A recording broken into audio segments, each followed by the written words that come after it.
O depoimento carioca de hoje é carioquíssimo. Como o Arquivo Geral da cidade do Rio de Janeiro gosta, a prefeitura faz questão de divulgar o pensamento, a arte dessa cidade maravilhosa. E hoje nós pegamos alguém, convidamos uma muito carioca, porque ela nasceu em Madureira, frequentou Vila Isabel. É verdade que hoje mora em São Paulo, mas é uma artista, tem mais de 20 discos gravados, conhecida por todos nós. Foi uma das primeiras mulheres da ala de compositores da Mangueira, aliás, meio afilhada do Cartola. Ela é conhecida por todos vocês.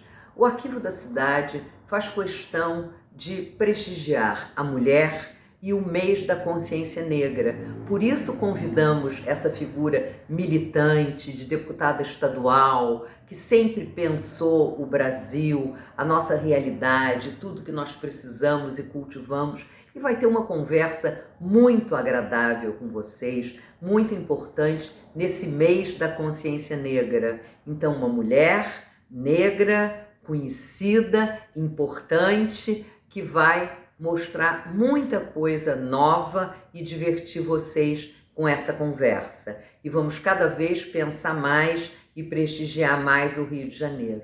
Então, com vocês, a insuperável Leci Brandão. Muito obrigado, Rosa Maria. Olá, todas e todos.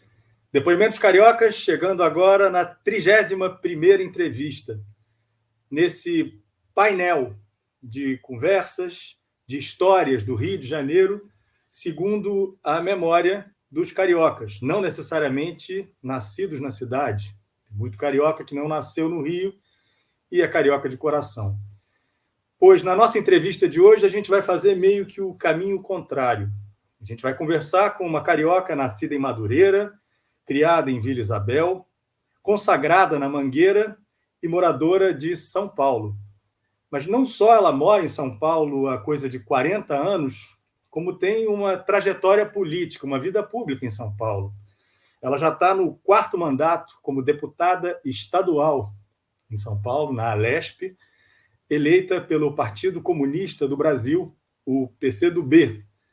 E é uma deputada ativa, empunha bandeiras, leva lutas adiante, aliás, como sempre fez no samba. E assim ela segue com essas duas carreiras em paralelo e batalhando, cantando, compondo. E hoje, nos dando essa oportunidade dessa entrevista que a gente está gravando, enfim, aqui do Rio de Janeiro, estamos nós, ela em São Paulo, uma entrevista gravada no dia 8 de novembro de 2023, com a querida Leci Brandão. Leci, muito obrigado desde já pelo tempo e pela disponibilidade para participar dos depoimentos cariocas. Obrigada a vocês pela oportunidade.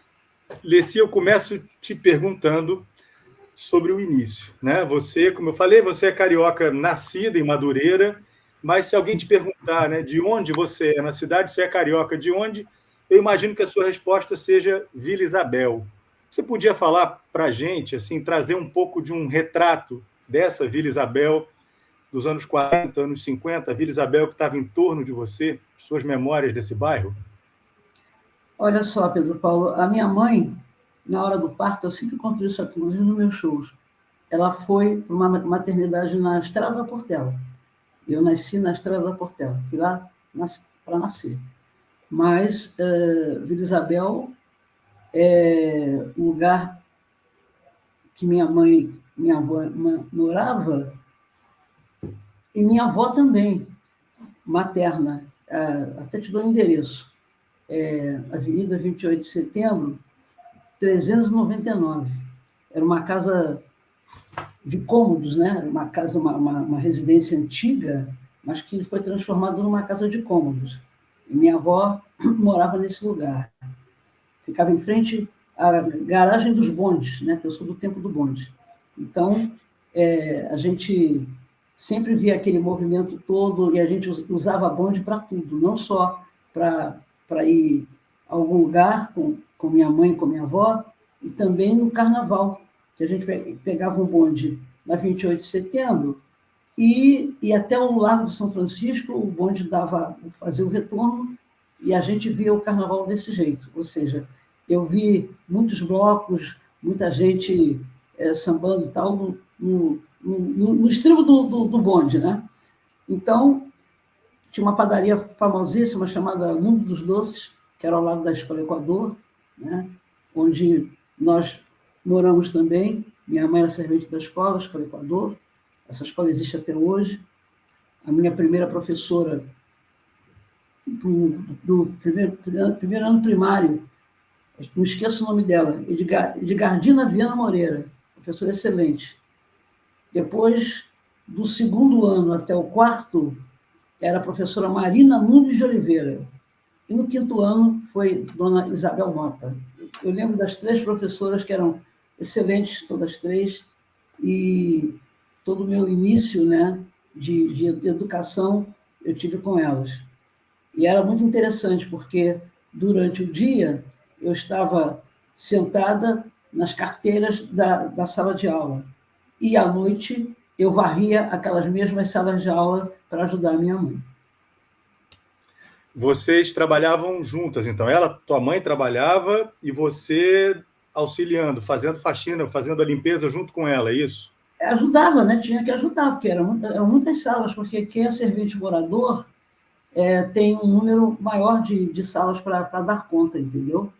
Então, eu, inclusive, conto uma historinha para todo mundo que, quando eu chego num camarim e tem poeira, eu já vou perguntando se tem um paninho lá para passar, para limpar, porque eu aprendi a varrer e lavar desde muito cedo.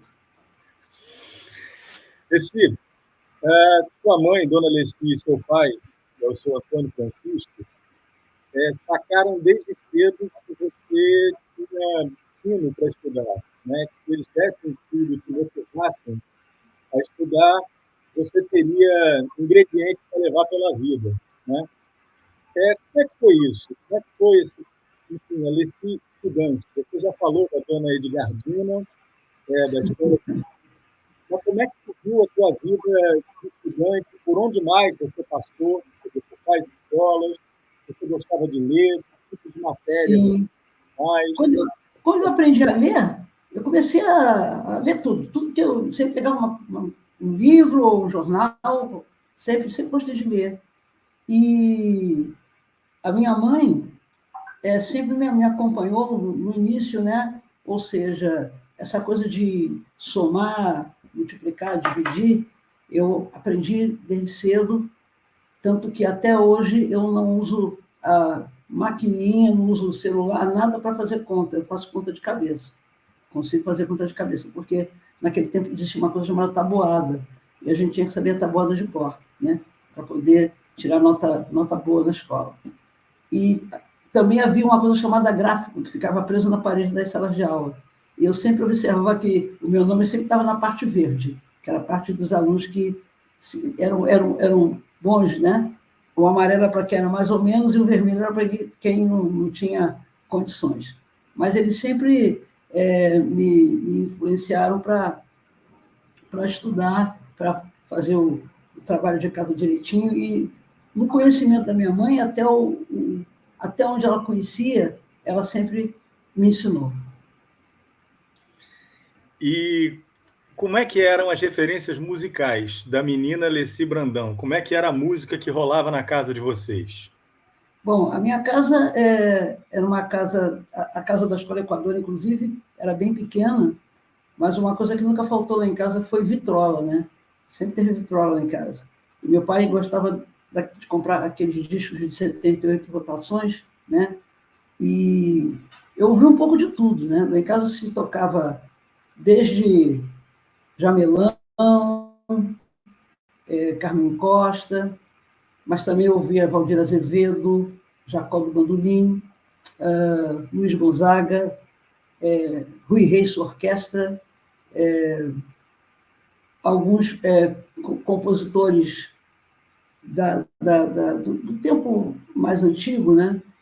Por exemplo, tinha Orlando Silva, né? De Orlando Silva, de Carlos Galhardo, Nelson Gonçalves, Dalva de Oliveira, minha mãe ouvia bastante Dalva de Oliveira.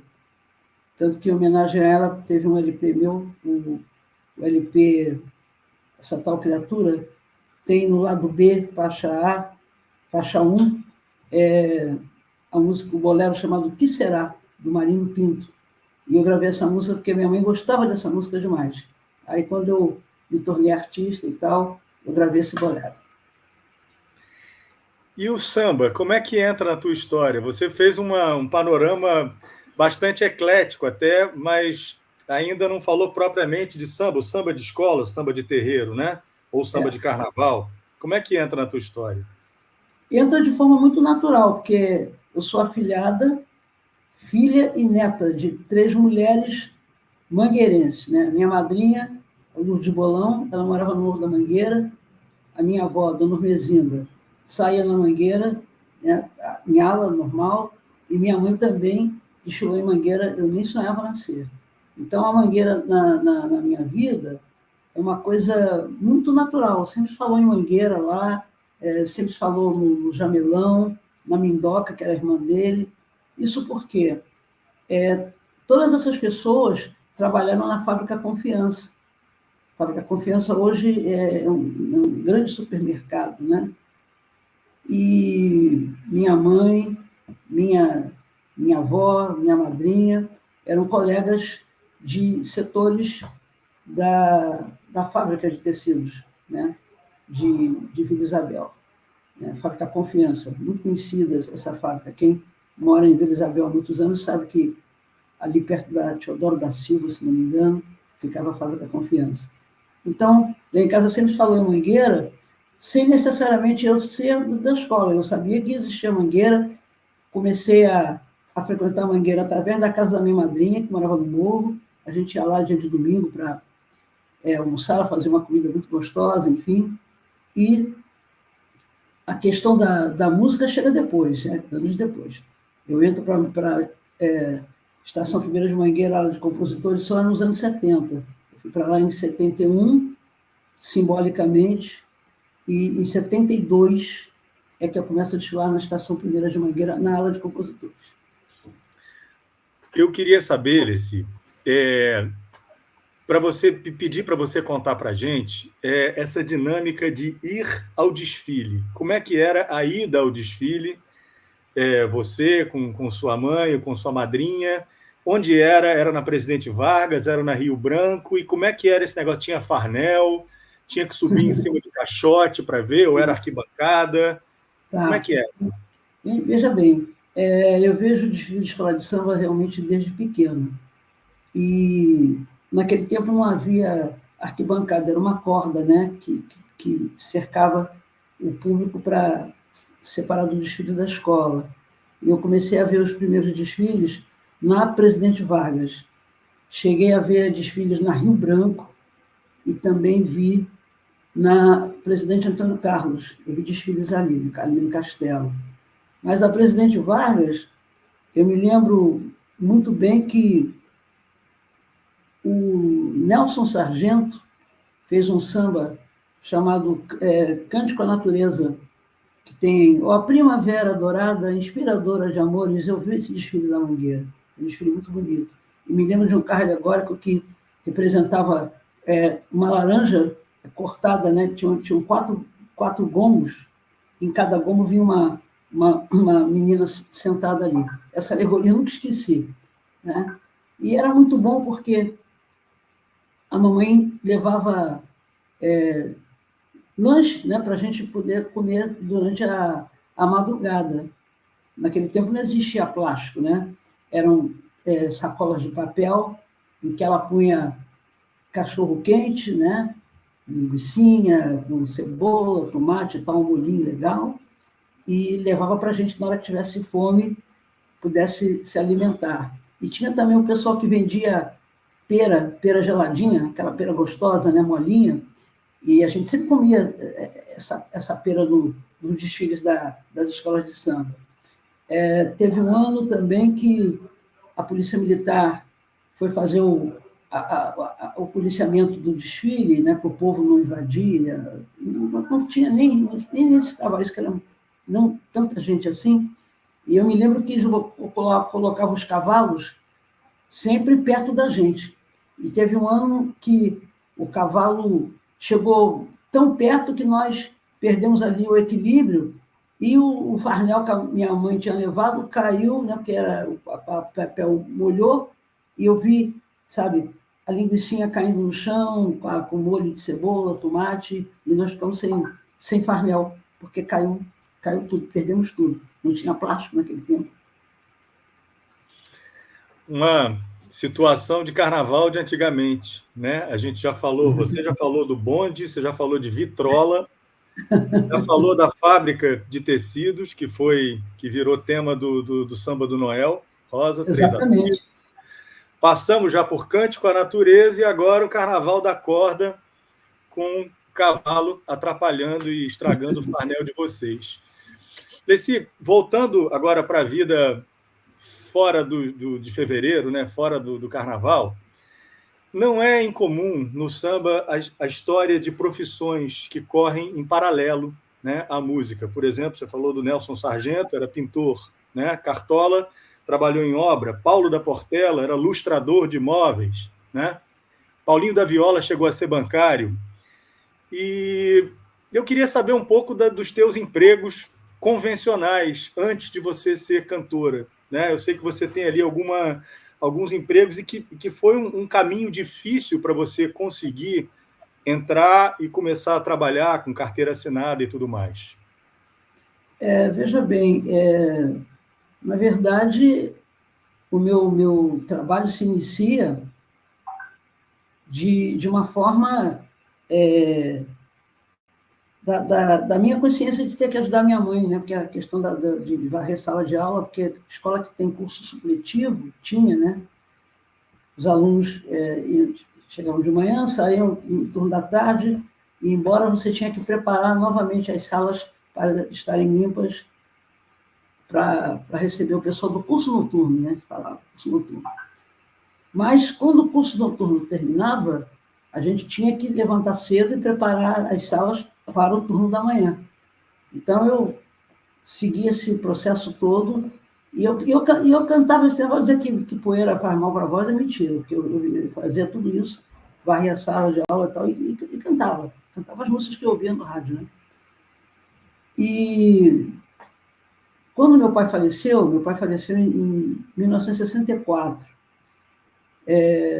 nós tivemos que realmente mudar a situação da nossa sobrevivência também, porque nós tivemos que procurar uma outra moradia de uma outra escola, uma escola maior, né, que foi a escola Arthur Azevedo, uma escola que ficava na Pavuna, essa escola existe até hoje. A escola Arthur Azevedo, na Pavuna, ficava perto do rio Pavuna, mas era uma escola nova, então não tinham tantas salas de aulas como tinham na Escola Equador, né? Eram 4 ou 5 salas e continuava o mesmo trabalho nosso. E chegou o momento em que eu tive que procurar emprego porque tinha que ajudar, né? Minha mãe, enfim. Aí nós já estávamos morando lá em Realengo, na Escola Nicarágua. A Escola Nicarágua era uma escola grande que tinha 2 andares, muitas salas de aula para varrer, né? Tinha o pessoal que servia merenda lá, e era uma merenda diferente naquela época, tinha doce de leite, queijo, pãozinho com mingau de sagu, mingau de chocolate. Depois começaram a servir comida tipo baleia naquela época, inclusive carne de baleia era servida nas escolas, né?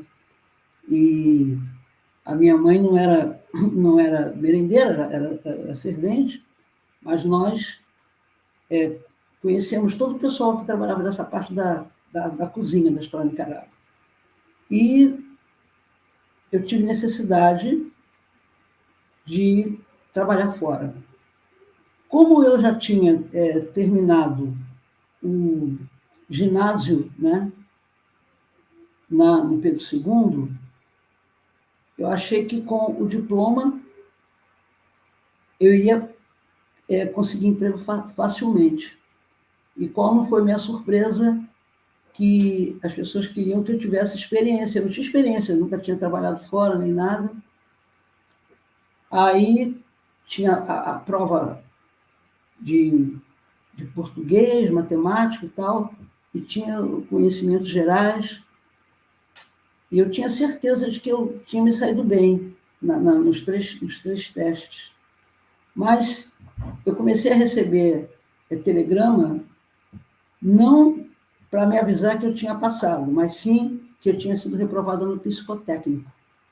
Eu só fui entender essa história do psicotécnico porque não era nada disso. Eu era lúcida, não tinha nenhum problema, sabe, neurológico, nada disso. O problema era a cor da minha pele. Eu era uma menina, e sou, né, uma menina negra, mas que não servia para trabalhar em determinados lugares. Nem pensar em escritório, nada disso. Eu não conseguia passar. Aí, quando eu comecei a fazer o clássico no Pedro II, ali na Marechal Floriano, eu conheci uma menina chamada Alice Aires Ferri. Alice Ferri, inclusive, foi jornalista do Jornal do Brasil. Ela disse o seguinte: Leci, meu irmão trabalha numa empresa de processamento de dados e parece que vai haver uma vaga lá. E eu conversei com meu irmão, que eu sei da sua situação, ele disse, olha, manda ela ir fazer a prova. Se ela passar, ela vai ficar na Datamec, não vai ter problema de ser negra, nada disso. E assim foi feito. Em 1967, eu comecei a trabalhar com carteira assinada por influência do irmão da Alice Ferri, porque eu fiz a prova, passei na prova, e a questão da cor da minha pele não interferiu para que eu fosse reprovado. Eu começo a trabalhar no bairro de Fátima, na rua Tadeu Kosciuszko, na Datamec, foi o meu primeiro emprego de carteira assinada.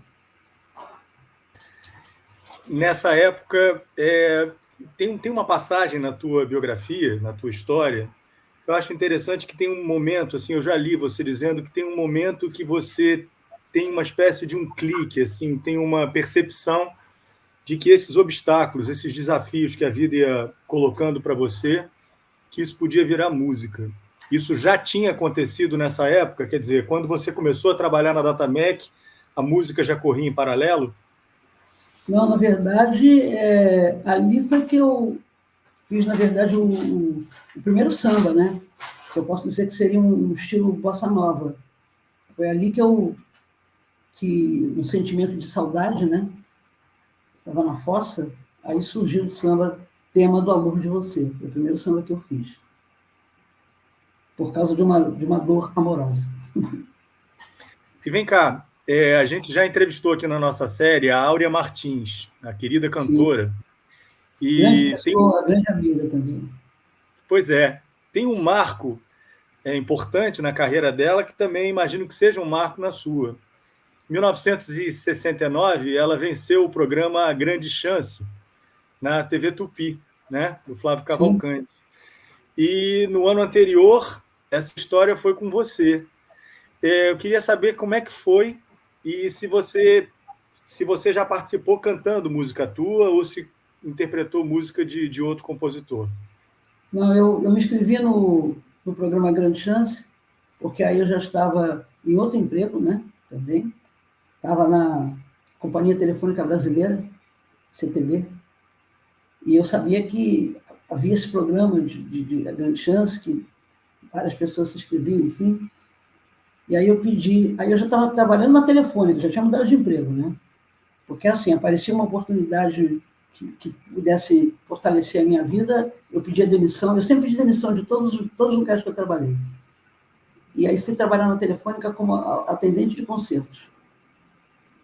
E eu falei para a minha supervisora, eu precisava sair mais cedo, que eu vou fazer inscrição lá na TV Tupi, eu trabalhava em Botafogo nessa época, para o programa Grande Chance. Ela disse, vai sim, tudo bem. E fui. Me lembro que o pianista, o Anselmo, não recordo agora do sobrenome dele. Anselmo Manzoni. Anselmo Manzoni.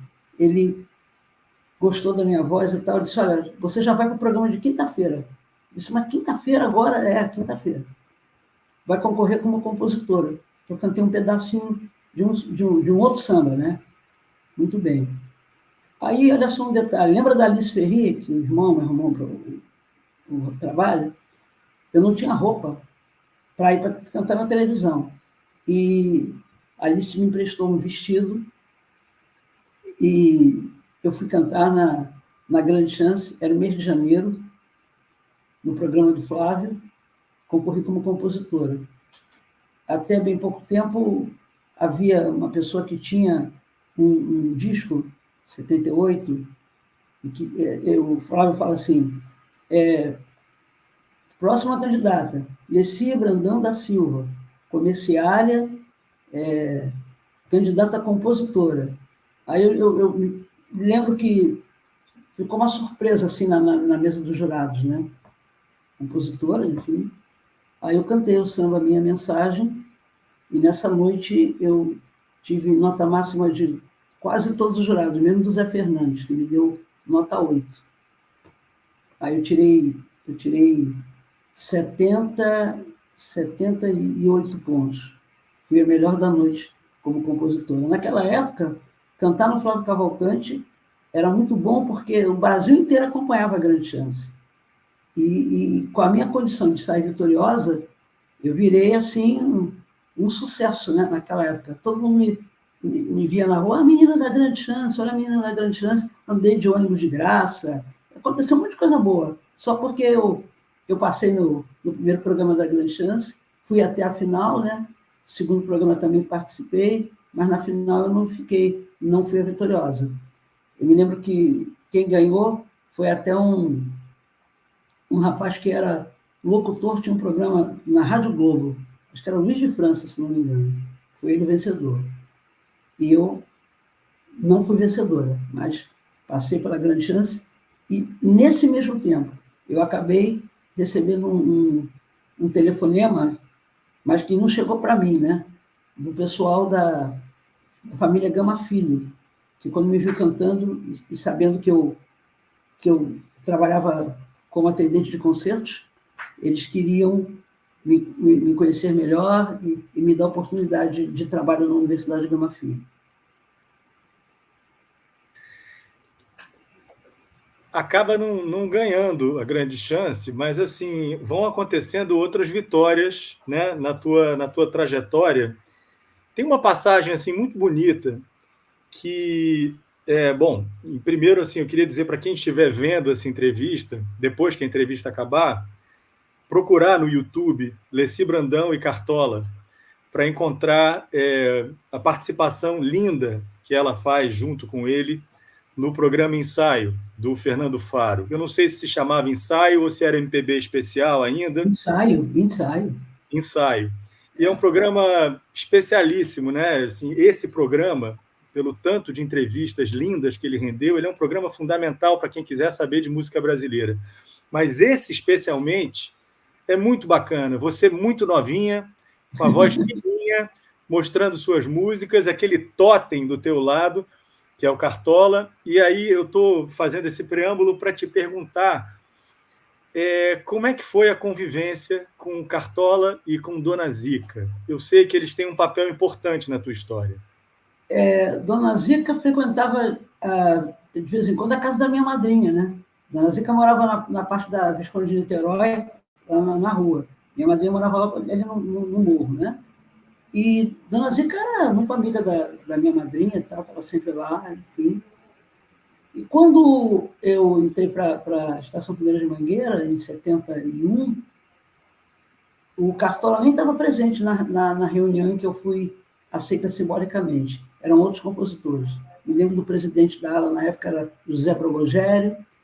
A pessoa que me levou para a ala de compositores, que teve essa ideia, foi o Zé Branco, já falecido. Zé Branco era tesoureiro da ala, mas na ala tinha Darcy, Tantinho, Milton Russo, Zagaia, Padeirinho, eram quase 30 homens, né, reunidos. E o José Bragogeli falou para mim, você vem semana que vem aqui na reunião trazendo uma carta, explicando os motivos pelos quais você quer entrar na área. Eu falei, alto lá, eu não estou querendo entrar nada. O Zé Branco é que me trouxe aqui, foi ele que teve a ideia. Mas eu virei na próxima semana. Aí fiz a cartinha, levei lá, era uma terça-feira. Nesse tempo, a ala de compositores se reunia ali na Avenida Passos, na garagem da limpeza urbana. E quando ele terminou de ler a carta, ele falou, vamos fazer o seguinte, você vai fazer um estágio aqui durante um ano e a gente vai observar, vamos avaliar. Se você passar na nossa avaliação, a gente coloca você na ala oficialmente. Aí eu entrei simbolicamente em 71 e já no Carnaval de 72 eu desfilava como compositora. Claro que com a minha entrada na ala, o Cartola me conheceu, né? Inclusive, aconteceram algumas feijoadas na casa dele, Dona Zeca gostava dessa coisa de fazer feijão e tal, e numa dessas reuniões eu fui, né? E o Cartola gostou do nosso trabalho, né? Eu já fazia samba, estava fazendo aqueles sambas que eu tinha que fazer, que era o início de tudo, né? Sambas de terreiro. E foi aí que, quando surgiu o convite para ele fazer um ensaio, ele resolveu me chamar para cantar com ele. E esse programa, ensaio, tem sambas ali que eu nem gravei, ficaram na minha história, mas foram sambas que eu apresentei na Mangueira. E a gravadora Marcos Pereira, que foi a gravadora também que resolveu me contratar, estava fazendo o disco do Cartola. Então, os nossos LPs saíram na mesma época. Ele, com mais de 60 anos, né, saindo do LP, e saiu o meu também, o Antes que eu volte a ser nada.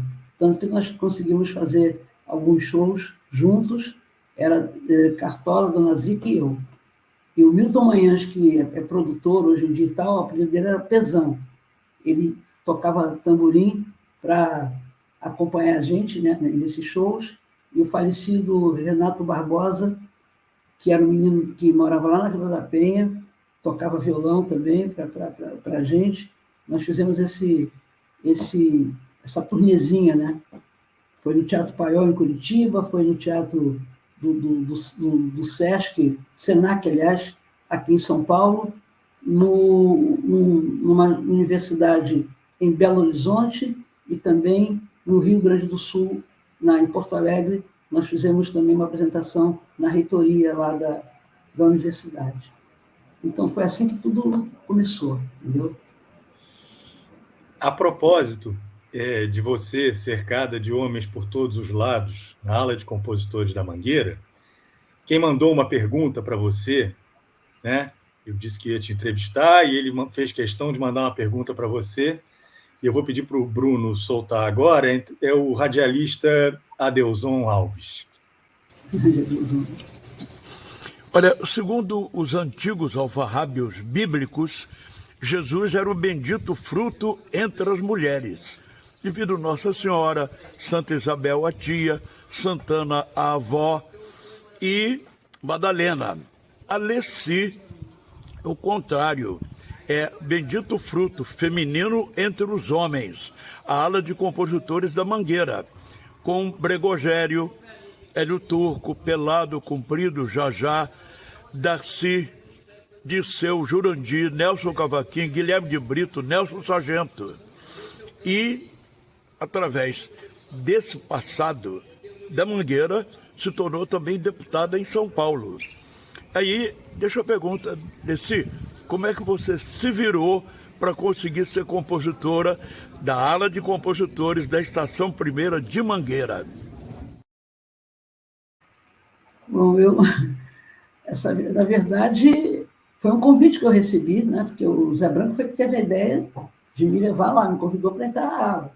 O Zé Bragogeli, você citou ainda há pouco, ele apresentou essa ideia. Não, tudo bem, mas você vai ter que fazer samba aqui durante um ano, vamos avaliar, e se a avaliação for boa, você entra para a aula de compositores.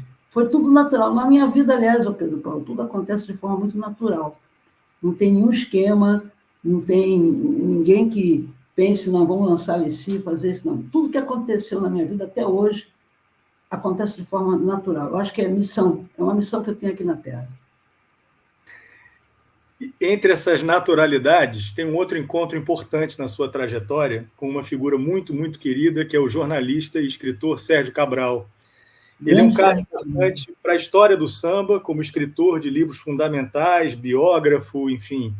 E também é um cara importante para você. Eu queria saber como é que foi o encontro com ele e a importância dele na tua história fonográfica, né? Você já antecipou um pouco o início, enfim, como é que você começa a gravar e tal, mas ele é um cara que tem um papel ali, né, na tua história. Tem porque ele foi levado pela Lígia Santos, filha do Donga. A Lígia é uma pessoa que foi professora da Faculdade Estácio, né? Ela sempre foi uma mulher ligada à cultura e tal, está com problemas de saúde, né, há algum tempo, mas ela foi fundamental, que ela foi numa roda de samba que teve lá da Velha Guarda, lá era no segundo andar, já era no Palácio do Samba, né? E ela foi lá para me assistir, estava com o Sérgio, falou, Sérgio, essa menina aí é compositora da escola e tal, não sei o quê, e o Sérgio se encantou com o meu trabalho. E ele perguntou para eu nunca vou esquecer, ele perguntou, você não quer gravar? Falei, não, eu prefiro mostrar minhas músicas e tal, mas não tenho nenhuma pretensão de gravar, não. E aí, ele também foi ao Teatro Opinião, porque também eu fui convidado para cantar no Teatro Opinião. Jorge Coutinho foi quem me chamou em 1973, né? Me viu cantando Quero Sim, lá no Palanque dos Compositores, um samba meu com Darcy da Mangueira, um samba que deu muito sucesso na quadra, e ele disse, olha, dá um pulo segunda-feira lá na noitada de samba do Teatro Opinião para cantar esse samba aí, Quero Sim. Falei, tudo bem. Aí fui, né, e as pessoas gostaram muito, enfim. Foi quando o Sérgio teve a ideia de levar o Marcos Pereira, que era o dono da gravadora Marcos Pereira, para me assistir no Teatro Opinião. O pessoal dizia, tem uma pretinha magrinha da Mangueira que canta umas coisas legais, enfim. E ele, então, resolveu convidar o Aloysio Falcão para vir ao Rio, e ele já chegou já com um contrato para eu ler, assinar e tal, e foi assim que eu entrei para fazer um compacto duplo na gravadora Marcos Pereira. Meu primeiro disco é um compacto duplo. Isso aí, tudo se iniciou com o Sérgio Cabral, né? Ele foi mentor dessa... Ele me descobriu, foi o único que me descobriu de verdade, foi o Sérgio Cabral. E aí, depois da Marcos Pereira, você vai para Polygram, que era simplesmente a maior gravadora do país. Você já com, enfim, faz 4 discos, né? Enfim, já com 4 discos na praça. E aí vai chegar a hora de fazer o 5º disco. E aí dá tem um trelelê com a gravadora. E você já falou que você se demitiu algumas vezes, né? Eu sempre me demiti, de todos os trabalhos que eu passei, eu me demiti, nunca deixei ninguém mandar embora. Como é que foi essa história? É porque eu fazia um trabalho que, nessa época, eu já estava fazendo muitas coisas que foram observadas, né, por causa da seriedade das letras. Eu era considerada cantora de protesto, né? E eu me lembro que participei do festival MPB 80, com a música Essa Tal Criatura, que já era uma música que tinha uma letra contundente, enfim. E quando, em 81, eu tinha que fazer um novo trabalho. E quando eu cheguei e apresentei o repertório, esse repertório, a direção da gravadora achou que estava um repertório muito pesado, muito sério, muito forte, sei lá. Aí mandaram que eu fosse para casa, voltar, pensasse bem, e trouxesse apresentasse outro repertório. E eu achei que aquilo não era legal, sabe? Não foi legal, não foi uma atitude legal. Aí fiz uma carta, bati a máquina em casa, né? Máquina de datilografia, fiz uma cartinha pedindo demissão. E aí eu fiquei, depois disso, 5 anos sem gravar. E uma gravadora mais me quis também. E aí você vai reaparecer já no contexto de São Paulo, uma gravadora em São Paulo, curiosamente, chamada Copacabana. São Bernardo do Campo. Né? São Bernardo do Campo. E aí, naquele repertório sério, né, que a Poligram não quis, tem alguns sambas assim bastante fortes até hoje em dia, né? Você vai estourar em São Paulo, aí vem Isso é Fundo de Quintal, é Pagode para Valer, aí começa uma outra etapa na tua vida. Mas eu queria te perguntar especificamente sobre um samba que é dessa leva, que é o Zé do Caroço, que é uma crônica assim, bastante sucinta e precisa do Rio de Janeiro. Essa história é uma história verídica, não é? Com certeza, é verídico. O Zé do Caroço, inclusive, esteve numa das minhas apresentações do Teatro João Caetano, que sempre que eu lançava LP, eu fazia show no João Caetano. O saudoso Albino Pinheiro sempre me dava essa oportunidade. E o Zé teve uma dessas apresentações minhas, o Zé do Caroço foi lá. Foi ao palco, o pessoal conheceu o Zé do Caroço. Mas conta pra gente de onde vem esse samba, como é que você intuiu assim, a ideia de fazer esse samba?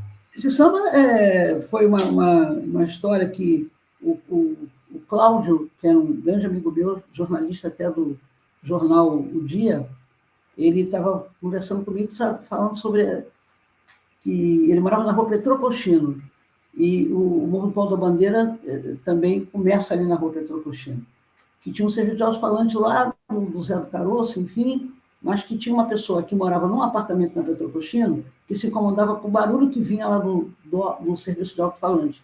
E ela queria assistir a novela, e era na hora da novela que ligava lá o som, e aquilo não estava correto, queria fazer um movimento para fechar lá o serviço de alto-falante. E aquilo ficou na minha cabeça, né? Meu Deus, que coisa, porque ele avisava quando tinha vacinação, quando ia abrir matrícula nas escolas, quando alguém aniversariava, ou que alguém tinha alguma coisa séria para resolver, o Zé do Caroço era o homem que dava essa notícia para as pessoas, para aquela comunidade. Um dia eu estou vindo lá do Leme, estava até dirigindo, nessa época eu já dirigia, porque esse samba foi feito em 1978, né? 78 foi que ele foi composto. E eu só pude gravá-lo em 85, que é quando eu vou para a gravadora Copacabana. Porque durante todo esse tempo eu não tive a oportunidade de gravar esse samba. Eu não sabia que ele ia ter, assim, sucesso, um resultado magnífico, né? Alguns anos depois, porque ele foi gravado pelo Grupo Arte Popular, né? Também foi gravado em 2000 pelo Grupo Revelação, e o Grupo Revelação estourou esse samba, né? E aí vieram inúmeras gravações, Mariana Aidar, depois Seu Jorge, enfim, é a música minha que tem o maior número de regravações em vários estilos. Tem samba-canção, tem rock, tem funk, tem pop, tem tudo. Fazem tudo com o Zé do Caroço. Que a história é uma história real, e eu agradeço muito a Deus de ter me dado inspiração para poder fazer esse samba. Eu vi esse samba dirigindo, do Leme até a Tijuca.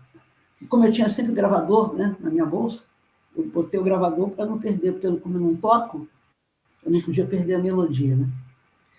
Gravador de fita cassete, mais uma referência dos tempos de outrora. Você falou há pouco da máquina de escrever, que você datilografou a carta, agora temos mais uma referência, que é o gravador de fita cassete, né? Fita de 60 minutos. Ai de mim se não fossem as fitas cassete. Ai de mim se não fossem as fitas cassete. Vem cá, pouco depois disso, você e o Reinaldo, príncipe do pagode, carioca, que nem você. Saudoso Reinaldo. Que nem a gente. Vocês fazem um samba chamado Me Perdoa, Poeta, né? Que é um samba é um samba respondendo ao Vinícius de Moraes, daquela frase famosa que São Paulo é o túmulo do samba, e você, a partir disso, faz uma declaração de amor, né, a São Paulo. Imagino que isso seja assim, uma espécie de um marco musical da tua história com São Paulo, Sim. que é uma história que já dura algumas décadas, né? Eu queria te perguntar, assim, quer dizer, você passa a ter um papel muito importante, né? A gente sabe que São Paulo tem uma cena de samba incrível, fortíssima e com raízes profundas, Lava-Pés e etc. Mas você, nessa vivência do samba de São Paulo, como é que você identifica e compara com o samba do Rio de Janeiro?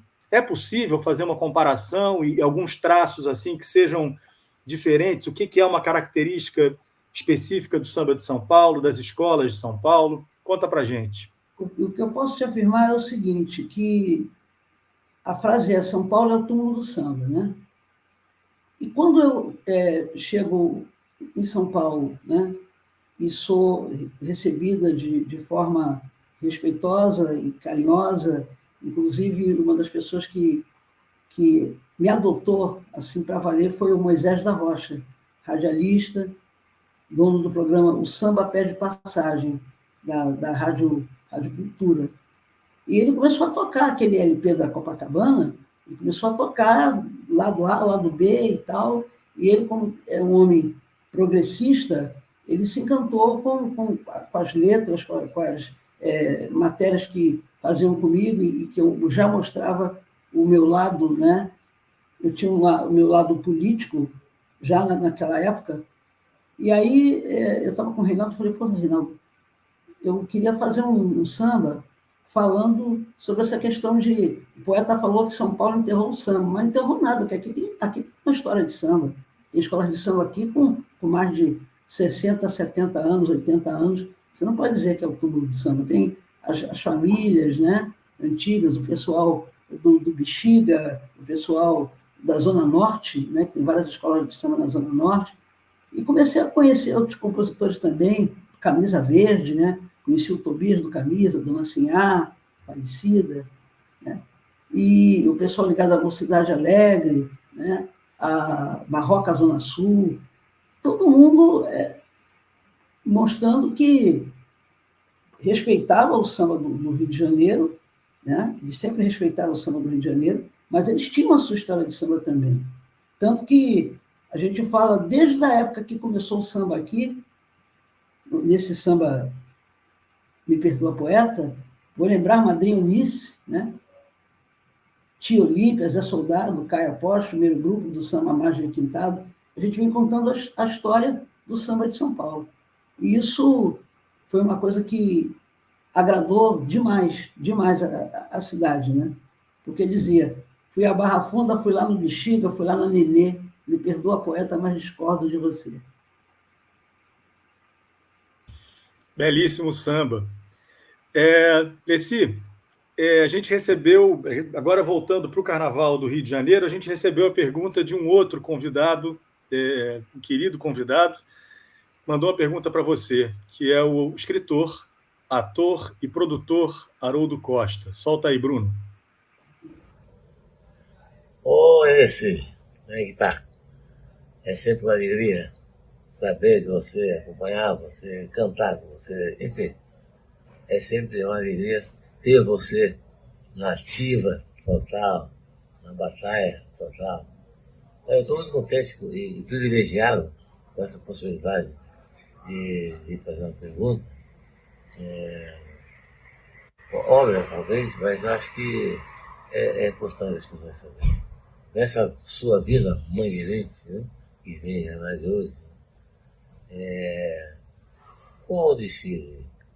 Eu diria, para dar uma chance maior, quais os desfiles da Mangueira que lhe impressionaram mais? Isso na sua memória para sempre. Isso é, gente. Haroldo Costa, é muito bom revê-lo. Você que é uma pessoa que também já foi responsável por algumas apresentações minhas no Rio de Janeiro, sempre me colocou em espaços muito especiais, enfim. Mas o desfile da Mangueira, que é 100 anos, né, Realidade ou Ilusão. Eu gostei muito desse samba da Nego samba, nego joga capoeira, ele é o rei na Verde Rosa da Mangueira. Um desfile fantástico, né? Também, evidentemente, não posso deixar de citar o samba que História para Ninar Gente Grande, que os compositores tiveram a sensibilidade de colocar Lessis no samba, que, no caso, minha mãe e eu. Eu fiquei bastante emocionada com esse desfile da Mangueira, passando na avenida e falando, né, sobre a minha família. E também quando pude representar Luísa Maim, não era um carro alegórico, mas era uma alegoria pequena, em que eu vim ali, descalça, sentada, representando Luísa Maim. Para mim isso foi muito importante, uma coisa que eu jamais vou esquecer. A emoção foi muito grande. Eu calculo. Eu estava lá e foi um dos momentos mais lindos que eu vi na Sapucaí, esse desfile da Mangueira em 2019. Foi incrível. Vem cá, a gente já está chegando perto aqui do fim da nossa conversa. Queria te perguntar uma coisa, que é o seguinte: você é uma guerreira nesses quase 80 anos de vida. São muitas lutas, muitas vitórias, encarou muitas paradas, não fugiu dos combates. Você, filha de Ogum com Yansan. Ogum Patacori Jaci. Oi? Ogum Patacori Jaci, Parrei de Aloiá. E você, no lugar de um senho franzido, assim, você, em vez do senho franzido, do sangue nos olhos e tudo mais, você passa uma serenidade, assim, uma tranquilidade, que meio que é engraçado, porque a gente sabe do quanto que essas lutas estão em você, do quanto que esse fogo está em você, e, no entanto, você é essa figura serena.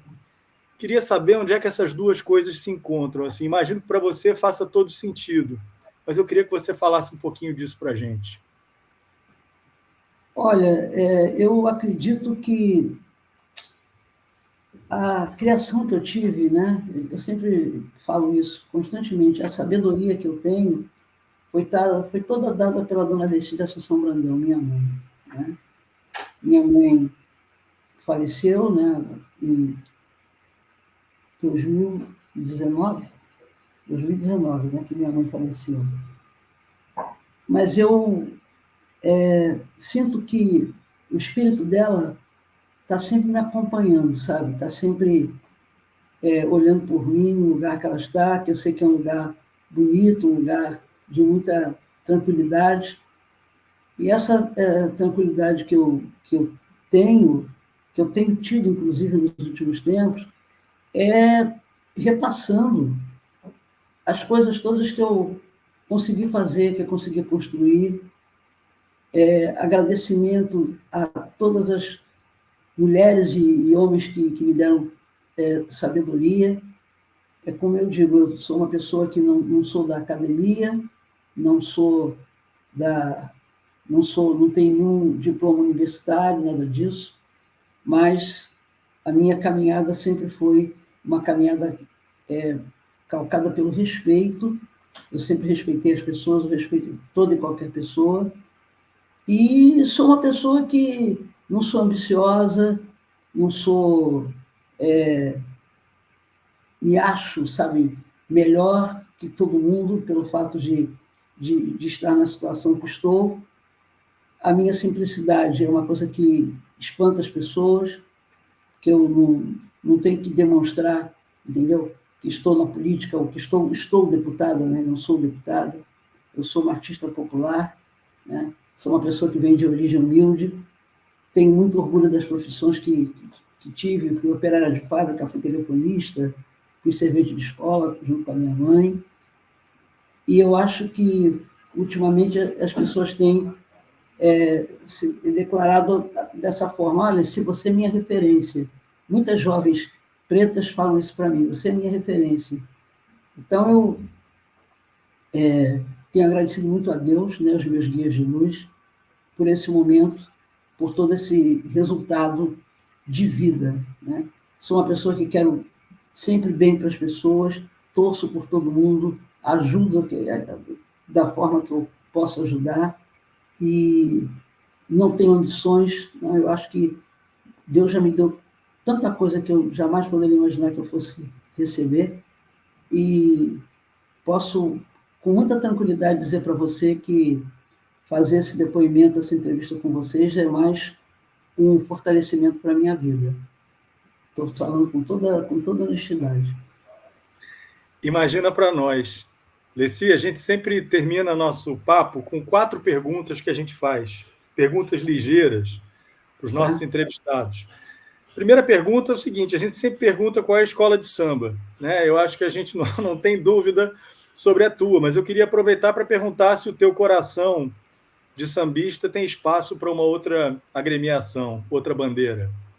Olha, a bandeira seria uma bandeira da escola de samba que contou a minha história na Avenida, uma escola que era do segundo grupo, e com esse enredo, né, Leci Brandão, e também contando os 60 anos da história da escola, ela foi para o especial e nunca mais caiu, que é Acadêmicos de Tatuapé. Primeira vez que eu tive uma homenagem, né, contando toda a minha história na Avenida, no AMB. É uma coisa que eu tenho muita gratidão.